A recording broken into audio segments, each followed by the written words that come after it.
অর্থনৈতিক ফসলগুলোর মধ্যে একটি হচ্ছে আদা চাষ। কেন আদা চাষ করবেন, কিভাবে করবেন, কি পরিমাণ লাভবান, বিস্তারিত আলোচনায় চলে যাই।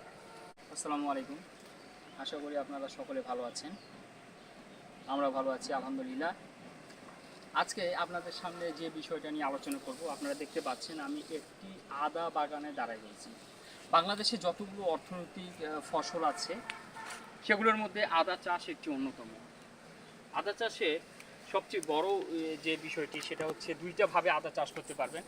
একটি হচ্ছে সমতল জায়গায়, আরেকটি হচ্ছে বস্তাতে, অর্থাৎ বিভিন্ন যে রিজেক্ট বস্তাগুলো বা পরিত্যক্ত বস্তাগুলো পাওয়া যায়, এই বস্তা বা ছালাতে মাটি ভরাট করে এখানে আদা চাষ করা যায়।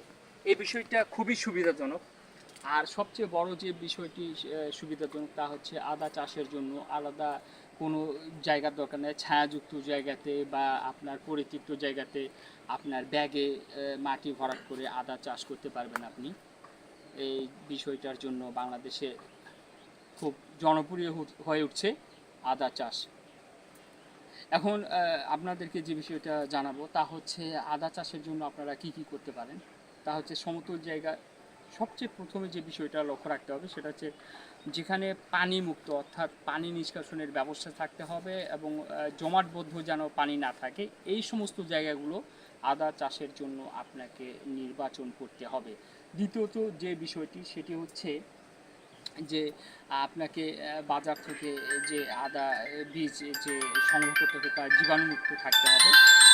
জীবাণুমুক্ত আদা বীজ সংগ্রহ করতে হবে, বীজ আদা হিসেবে যেটি ব্যবহার করবেন, এবং পারলে আপনি জীবাণুনাশক দিয়ে পরিশোধন করে তারপর আপনি রোপণের ব্যবস্থা করবেন।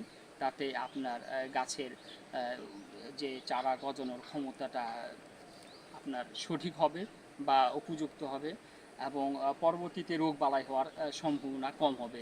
আদা চাষের আরেকটি যে বিশেষ সুবিধা হচ্ছে তা হচ্ছে এ ধরনের আদা চাষে রোগ বালাই হওয়ার সম্ভাবনা অত্যন্ত কম। কীটনাশক ব্যবহার নাই বললেই চলে। অল্প কিছু কীটনাশক, শুধু ছত্রাকনাশক যে বিষয়টি সেটা আপনার ছত্রাক নাশ করার জন্য যে কীটনাশকগুলো তা ব্যবহার করলে প্রথম দিকে আপনারা সাধারণত খুব সহজেই আদা উৎপাদন করতে পারেন। দ্বিতীয়ত হচ্ছে যে আপনার আদা যে আপনার ছায়াযুক্ত জায়গা বা আপনার যে বিভিন্ন বাগান, আম বাগান বা লিচু বাগান যদি থেকে থাকে বাড়ির আশেপাশে উঠোন ফাঁকা জায়গায় থাকলে এখানে আপনি ব্যাগে চাষ পদ্ধতিতে আদা চাষ করতে পারেন। ব্যাগে মাটি ভরাট করে আপনি আদা চাষ করতে পারেন। বাজারে আপনি খুচরো আদা কিনতে গেলে যে প্রচুর পরিমাণে আপনি দেখবেন 160 টাকা বা বিভিন্ন জায়গা ভেদে আমরা দেখছি 180 টাকা 200 টাকা পর্যন্ত আদা কেজি বিক্রি হয়। আমরা যদি লক্ষ্য করি যে আপনি ব্যাগে মাটি ভরাট করে যদি আদা চাষ করেন তাহলে একটি ব্যাগে 1 থেকে 2 কেজি পর্যন্ত আদা হতে পারে। সেক্ষেত্রে অল্প জায়গায় 100 থেকে 200 ব্যাগ আপনি মাটি ভরাট করে আদা চাষ করবেন। তাতে আপনি খুব সাশ্রয়ী ভাবে আদা উৎপাদন করতে পারবেন এবং খুব দ্রুত গতিতে আপনারা এই ফসল থেকে আর্থিকভাবে লাভবান হতে পারবেন।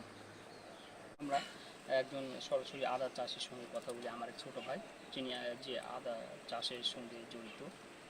ভাই আসসালামু আলাইকুম। ওয়ালাইকুম আসসালাম।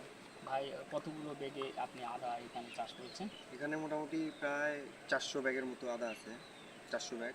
আচ্ছা, আপনার ব্যাগ প্রতি কীরকম খরচ হয়েছে?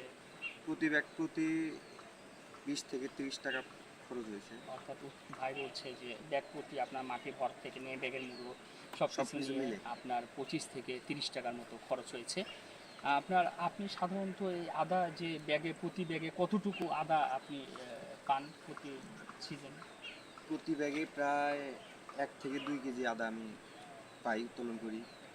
আচ্ছা, সুপ্রিয় দর্শক মণ্ডলী, আপনারা দেখতে পাচ্ছেন যে ভাই বলল যে ব্যাগ প্রতি আপনারা 1 থেকে 2 কেজি আদা আপনার শেষ সময়ে উনি সংগ্রহ করেছেন এবং আদা উনি দীর্ঘদিন আদা চাষের সাথে জড়িত।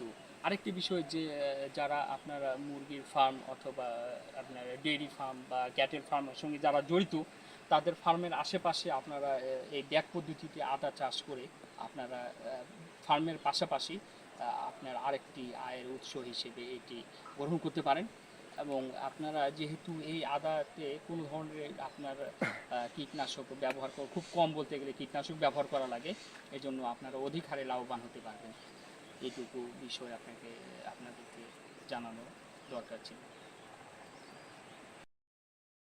এরকম বিভিন্ন বিষয়ে আরও অধিক ভিডিও যদি জানতে চান বা আপনারা কোনো বিষয়ে জানতে চান, তাহলে আমাদের কমেন্ট বক্সে কমেন্ট করতে পারেন। আমরা সেই বিষয় নিয়ে আপনাদেরকে ভিডিও তৈরি করে বিভিন্ন তথ্য জানাতে সক্ষম হব। এবং আমাদের এই চ্যানেলটি আপনারা প্লিজ দয়া করে সাবস্ক্রাইব করে নেবেন, আরও বিভিন্ন ধরনের তথ্য পেতে পারেন। ওকে, ধন্যবাদ।